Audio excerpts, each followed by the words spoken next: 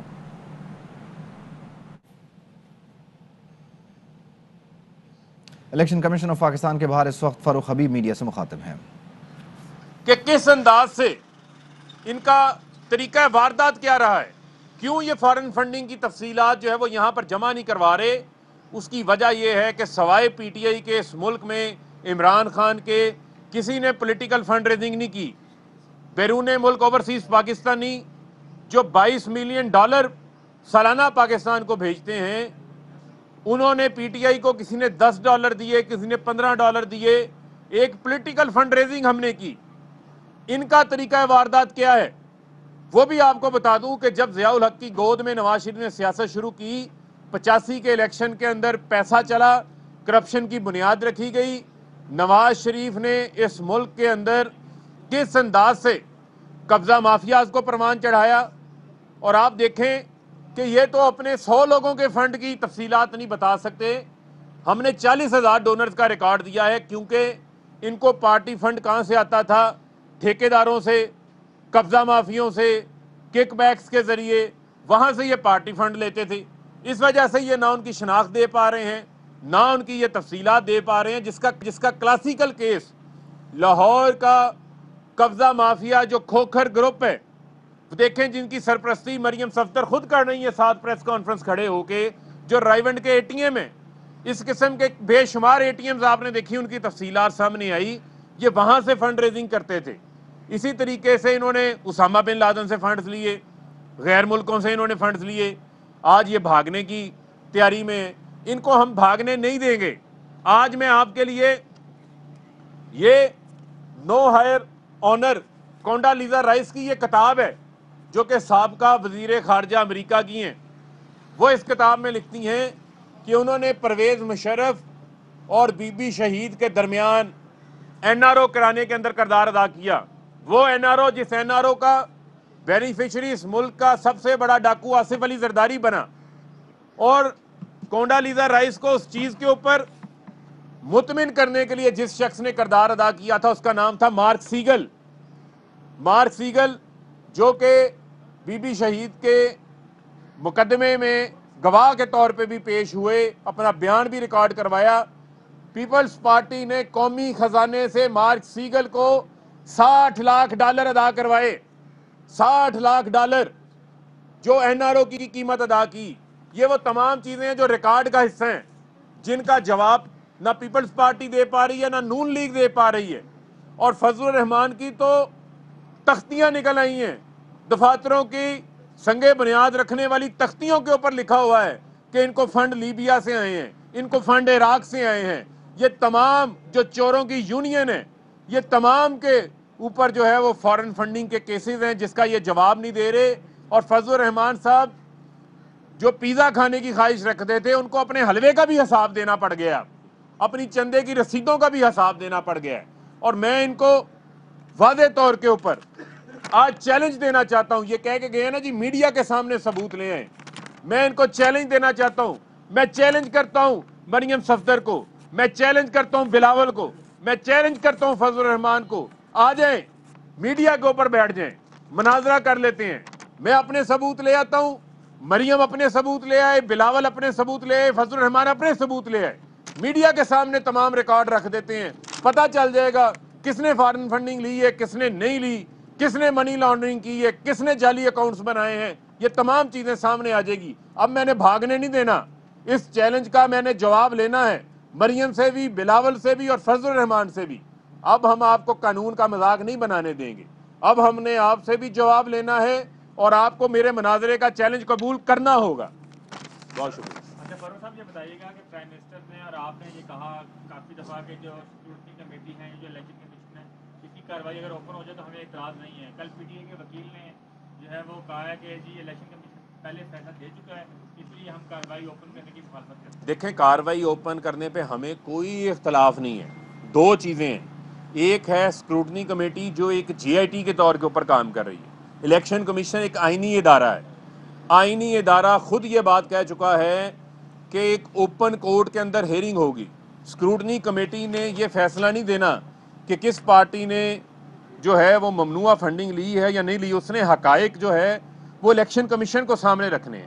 Election commission نے قانون کے مطابق اس کے اوپر فیصلہ کرنا ہے, اور وہ الیکشن کمیشن یہ بات کہہ چکا ہے کہ وہ اوپن کورٹ کے اندر ہوگی. لیکن ہمیں اس کے اوپر بھی کوئی اعتراض نہیں ہے. ہم چاہتے ہیں کہ کوئی چیز چھپانے کو نہیں ہے, تمام ریکارڈ سامنے پہ آنا چاہیے. آج یہ کہہ کے گئے ہیں نا میڈیا پہ لے آئیں ڈاکومنٹس کو, میں انہی کی بات کو آگے کہہ رہا ہوں. یہ اپنی تمام لیڈرشپ کو بٹھائیں, مریم کو بٹھائیں, بلاول کو بٹھائیں, فضل الرحمان بیٹھیں, میں بھی اپنا ریکارڈ لے آتا ہوں, بیٹھ کے میڈیا کے سامنے ثابت کریں کہ ان کے اکاؤنٹوں کے اندر کروڑوں اربوں روپیہ جو آیا ہے وہ کہاں سے آیا ہے, اس کے ذرائع کون سے ہیں, وہ ذرائع لے کر آئیں. وہ ذرائع الحمدللہ جو ہے وہ قطری خاطی ہوگا جو لے کر آئیں گے. یہ سر آپ نے کہا ہے کہ جو ریکارڈ ہے وہ منع کیا جا رہا ہے کہ درخواست وغیرہ کو نہ دیا جائے. یہی گیرا جو ہے اکبر اس خبر بھی یہاں پر آ کر کرتے ہیں, وہ کہتے ہیں کہ پی ٹی آئی والے جو ہے وہ ہمیں ریکارڈ فراہم نہیں کرتے. دیکھیں, ہم تو یہ چاہتے ہیں کہ ریکارڈ جو ہے جتنے بھی فریقین ہیں ان فریقین کو دکھایا جائے اور اس کے اوپر, تاکہ تمام لوگ اپنی تسلی بھی کر سکیں اور جس کے جو سوالات ہیں وہ سوالات بھی اٹھا سکیں. لہذا ہمیں اس کے اوپر کوئی اعتراض نہیں. اب فیصلہ اسکروٹنی کمیٹی اور الیکشن کمیشن نے کرنا ہے. ہم نے ان کو کہا ہے کہ آج ریٹن آرڈر اس کے اوپر دیں. جی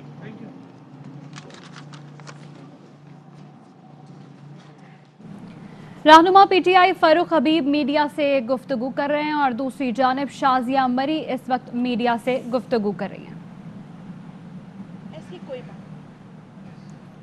خبر دیں کراچی سے, جہاں پر دہشت گردی کا خطرہ ہے. نیکٹا نے ایک اور تھریٹ الرٹ جاری کر دیا ہے. حملے کے لیے گاڑی تیار کر لی گئی ہے. یہ بتایا جا رہا ہے کہ کراچی کے کسی مضافاتی علاقے میں یہ گاڑی تیار کی گئی ہے. شاہنواز شاہ ہمارے ساتھ موجود ہیں, ہم سے تفصیل جان لیتے ہیں. شاہنواز, کہیے گا اس الرٹ میں کیا بتایا گیا ہے؟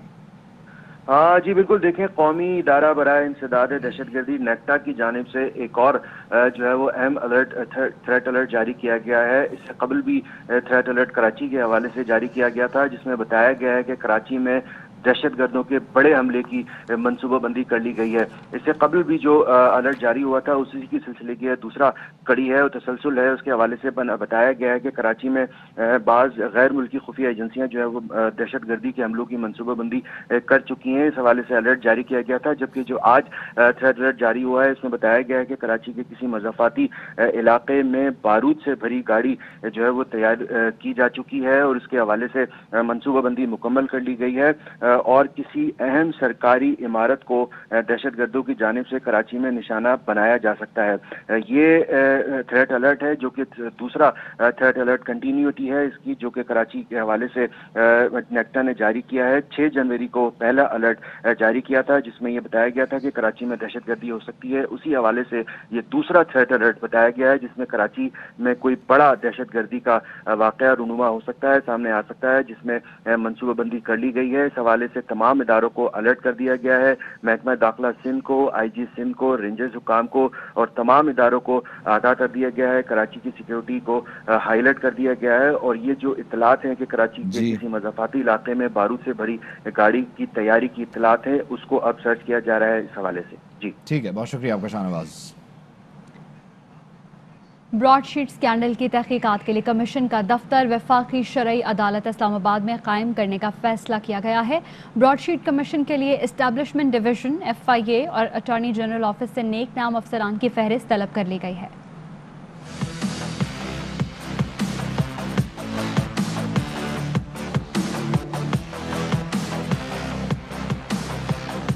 براڈ شیٹ کمیشن کا دفتر شرعی عدالت میں قائم کرنے کا فیصلہ۔ وزارت قانون و انصاف نے براڈ شیٹ کیس کی تحقیقات کے لیے مختلف اداروں سے اچھے افسران کی خدمات مانگ لی۔ 20 گریڈ کے آفیسر طارق محمود بطور رجسٹرار خدمات سر انجام دیں گے۔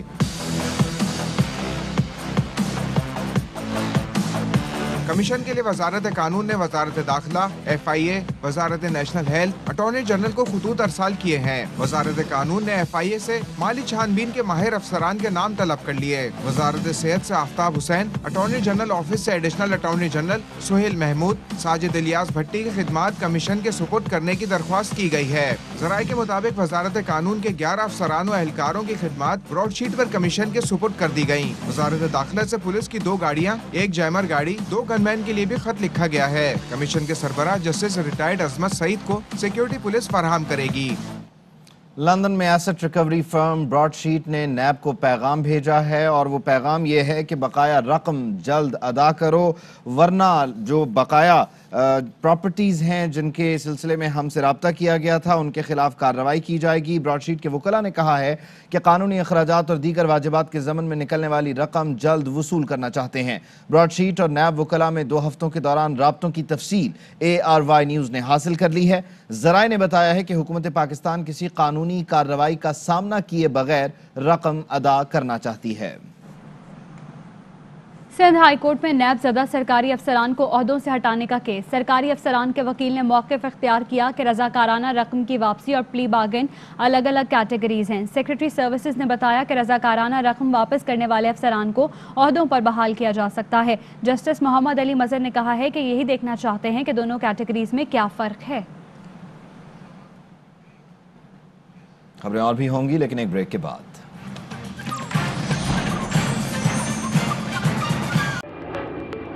Fly with PIA and save gold. Register now.